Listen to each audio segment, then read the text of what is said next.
সাথী বন্ধুরা, আপনারা জানেন কিছুদিন পূর্বে বিএনপি 237টি আসনে মনোনয়ন ঘোষণা করেছে। সেখানে এই ঢাকা 12 থেকে আমাকে মনোনয়ন দেয় আমার সৃষ্টিকর্তা আল্লাহ তাআলার কাছে শুকরিয়া আদায় করছে এবং আমাদের পার্টির চেয়ারপারসন দেশনেত্রী বেগম খালেদা জিয়া এবং বিএনপির ভারপ্রাপ্ত চেয়ারম্যান তারেক রহমানের কাছে কৃতজ্ঞতা প্রকাশ করছে।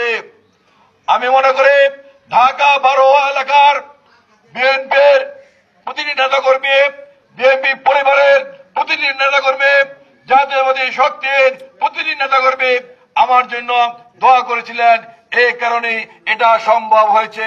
আমি ঢাকা 12 এলাকার বিএনপি পরিবার, জাতীয়বাদী শক্তির পরিবারের প্রতিটি নেতাকর্মীকে আমি আন্তরিকভাবে ধন্যবাদ জানাচ্ছি।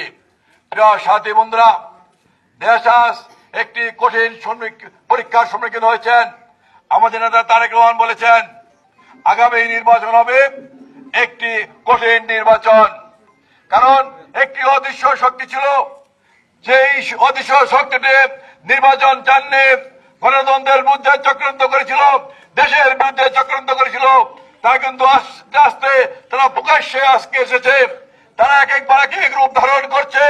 একবার বলছে সংস্কার না করলে নির্বাচন হবে না, একবার বলছেন পিআর পদ্ধতি না হলে নির্বাচন হবে না। বাংলাদেশের মানুষ কিন্তু এগুলো গ্রহণ করেনি। নতুন করে তারা আবার উত্থাপন করলো গণভোট। আগে গণভোট দিতে হবে, নতুবা নির্বাচন হবে না। প্রিয় সাথী বন্ধুরা, আমরা পরিষ্কার ভাষায় বলতে চাই, গণভোট আগে হওয়ার কোন নিয়ম নেই। এই গণভোট হলে আগে সংসদে আলাপ করতে হবে, আলোচনা করতে হবে, সেটা তারপরে কিন্তু গণভোটের জন্য পাঠাতে হবে।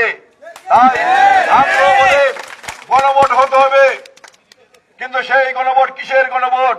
তারা 31টা তারা অনেকগুলা দফা দিচ্ছেন গণভোটের, অনেকগুলা দফায় কিন্তু গণভোট হয় না। আমরা বলতে চাই একটি দফায় গণভোট হতে হবে, সেটা হবে যেই দলটি স্বাধীনতা চাইনি, এদেশের মানচিত্র চাইনি, এদেশের পতাকা চাইনি, যুদ্ধের সময় আমাদের লক্ষ লক্ষ ভাইকে হত্যা করেছে, যুদ্ধের সময় লক্ষ লক্ষ মামুনে ইজ্জত নষ্ট করেছে, তারা রাজনীতি করতে পারবে কি পারবে না সে ব্যাপারে আগে গণভোট হতে হবে। সাথী বন্ধুরা, এই দলটি আজকে ইসলামের নাম ব্যবহার করে ক্ষমতায় যেতে চায়। আবার দেখুন এই দলটি আজকে ইসলামকে ধ্বংস করে দিচ্ছে। এক মুখে বলেন আমরা ইসলামিক দল, আমরা ইসলাম জামাতকে ভোট দিলে বেহেশত পাওয়া যাবে, তারা বেহেশতের টিকিট বিক্রি করা শুরু করেছে।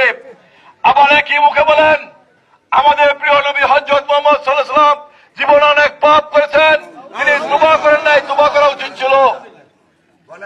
আবার বলেন কোরআন শরীফে 53 জায়গায় ভুল আছে, এটা সংশোধন করা উচিত। আবার বলেন কোরআন শরীফ হলো শুভান্তরের ফাঁকি। যেখানে উন্নত বিশ্বে, বিশেষ করে ইউরোপ এবং আমেরিকায় যারা কোরআন নিয়ে চর্চা করছেন, তারা দেখলেন কোরআনের বাইরে পৃথিবীতে কিছুই নাই, তারা মুসলমান হয়ে যাচ্ছেন। আজকে কিন্তু গত 15-20 বছর যাবৎ আমেরিকা এবং ইউরোপে কিন্তু মুসলমান হওয়ার সংখ্যা বৃদ্ধি পাচ্ছে, কারণ তারা কোরআন চর্চা করে দেখছেন কোরআনের বাইরে কিছু নেই। আর আমাদের জামাতের ভণ্ডরা এই দেশে বলছেন কোরআন ভুল, ওখানে ভুল আছে, কোরআন হলো সমান্তরের ফাঁকি। এই বাটপাতদেরকে এদেশ থেকে বিতাড়িত করতে হবে। সাথী বন্ধুরা, তারা এক এক সময় এক এক কথা বলেন, ইসলামের কথা বলে ক্ষমতায় যেতে চান, আবার ইসলামের বিরোধিতা করে, কোরআনের বিরোধিতা করে এবং আমাদের নবীজির বিরোধিতা করে, আমাদের নবীজির প্রথম স্ত্রী বিবি খাদিজার বিরুদ্ধে মিথ্যাচার করে, একটি গোষ্ঠীকে, কয়েকটি রাষ্ট্রকে খুশি করে তারা ক্ষমতায় যেতে চান। বাংলাদেশের মানুষ এটা হতে দিবে না, হতে দিবে না।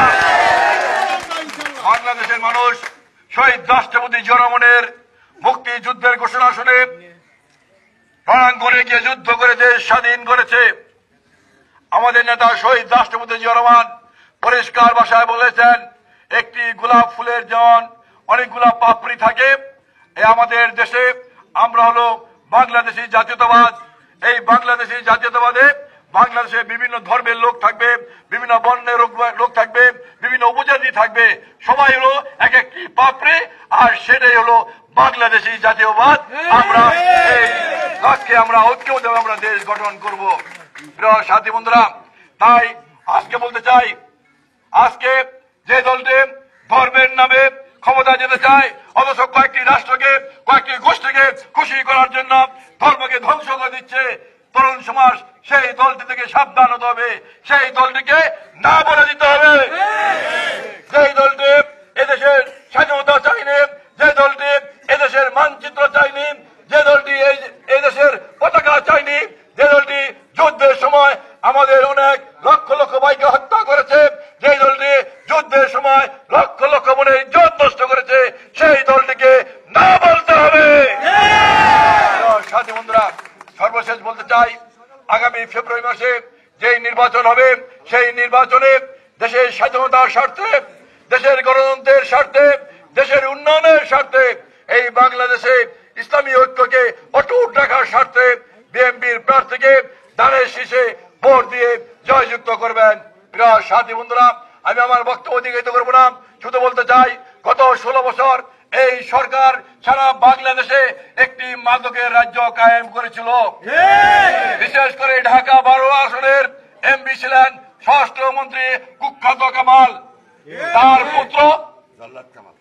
তার পুত্র একজন মাদক সেবন ছিলেন, সারাদিন সারা রাত মাদক সেবন করতেন এবং ঢাকা মহানগরীতে একজন সবচেয়ে বড় মাদক ব্যবসায়ী ছিলেন। এই মাদক ব্যবসায়ী এই ঢাকা 12 অলিতে গলিতে মাদক ছড়িয়ে দিয়েছেন। আমরা শুধু একটি কথা বলতে চাই, আল্লাহর রহমতে বিএনপি যদি ক্ষমতা আসে, আল্লাহর রহমতে এই ঢাকা 12 মানুষ যদি আমাকে তাদের পাশে রাখা থাকার সুযোগ দেয়, তাদেরকে সেবা করার সুযোগ দেয়, আল্লাহ পাক যদি আমাকে কবুল করেন, এই ঢাকা 12 থেকে মাদককে উৎখাত করবই। এই গত 16 বছর এই স্বরাষ্ট্রমন্ত্রী ও তার সাঙ্গ বাগুরা এই ঢাকা 12-তে স্বরাষ্ট্রমন্ত্রী নিজেও মানুষের নিরীহ মানুষের বাড়িঘর রেখে গিয়েছে। একটি পরিবারে যদি ভাই বোনদের কোন সমস্যা থাকতো বাড়ি নিয়ে, স্বরাষ্ট্রমন্ত্রীর কাছে গেলেই সেই বাড়ি লিখে নিত। এলো বড় চাঁদাবাজ স্বরাষ্ট্রমন্ত্রী কামাল। কিন্তু এই এলাকায় চাঁদার রাজবাজের রাজত্ব কায়েম করেছিলেন। আমরা পরিষ্কার ভাষায় বলতে চাই, এই চাঁদাবাজরা ডাইরেক্ট এবং ইনডাইরেক্ট ভাবে এখনো তারা চাঁদাবাজি করছে। অনেকেও বিভিন্ন ভাবে একজন আরেকজনের ঘাড়ে উপরে দিয়ে চাঁদাবাজি করছে। আমি পরিষ্কার ভাষায় বলতে চাই, বিএনপিতে চাঁদাবাজদের ঠাঁই হবে না, চাঁদাবাজদের ঠাঁই হবে না। আগামীতে আল্লাহর পাক যদি বিএনপিকে ক্ষমতা আসীন করেন, এই ঢাকা 12 থেকে চাঁদাবাজ মুক্ত করব ইনশাআল্লাহ। সাথী বন্ধুরা, বক্তব্য দীর্ঘায়িত করবো না, আমরা শুধু বলতে চাই, আমরা তারেক রহমানের নেতৃত্বে এই বাংলাদেশকে একটি সুন্দর রাষ্ট্র হিসেবে, উন্নয়নশীল রাষ্ট্র হিসেবে আমরা সবাই মিলে করব, সেই প্রত্যয় ব্যক্ত করছি। পাশাপাশি আজকে বিটিসিএল এই ক্রীড়া চক্র স্পোর্টিং ক্লাব আমাদের এই এলাকার যুবক ভাইরা করেছেন। আমরা মনে করি এই বিটিসিএল স্পোর্টিং ক্লাবের মাধ্যমে এই এলাকায় সামাজিক কর্মকাণ্ড হবে, এই এলাকায় একটি সামাজিক বন্ধন সৃষ্টি হবে, সেই প্রত্যয় ব্যক্ত করছে। আগামী নির্বাচনে সবাই ধানের শীষে ভোট দিয়ে বিএনপিকে। আপনার জন্য অনেক লোকজনকে জেলে নিয়েছেন, মামলা নিয়েছেন। প্রিয় সাথী বন্ধুরা, এই ক্লাবের নেতৃত্বে এই এলাকায় সামাজিক একটি বন্ধন সৃষ্টি করবে। আমি এই ফেসিস্টের আমলে এই এলাকায় গেছিলাম। আমি আসার ঘুরে যাওয়ার পরে এই এলাকার আমার অনেক সহযোদ্ধাকে গ্রেপ্তার করেছে, নির্যাতন করেছে। আমার অনেক সহযোদ্ধার বাসায় গিয়ে পুলিশে এবং আওয়ামী লীগের সন্ত্রাসীরা হামলা করেছে, তাদের পরিবারকে নির্যাতিত করেছে। আমরা কিন্তু তাদের একটি কথা বলতে চাই, আপনারা হামলা করেছেন, নির্যাতন করেছেন, আমরা দেশের স্বার্থে, আমরা দেশের উন্নয়নের সাথে, দেশের ঐক্যের সাথে, একটি সামাজিক বন্ধনের সাথে আমরা ভুলে গেছি। আপনারা ভালোই যান, আপনারা সবাইকে দেশ গড়ার কাজে সহযোগিতা করুন, সেই আহ্বান জানিয়ে আগামী দিনে বিএনপিকে ধানের শীষে ভোট দিয়ে জয়যুক্ত করবেন সেই প্রত্যাশা ব্যক্ত করে আমি আমার বক্তব্য শেষ করছি। খোদা হাফেজ।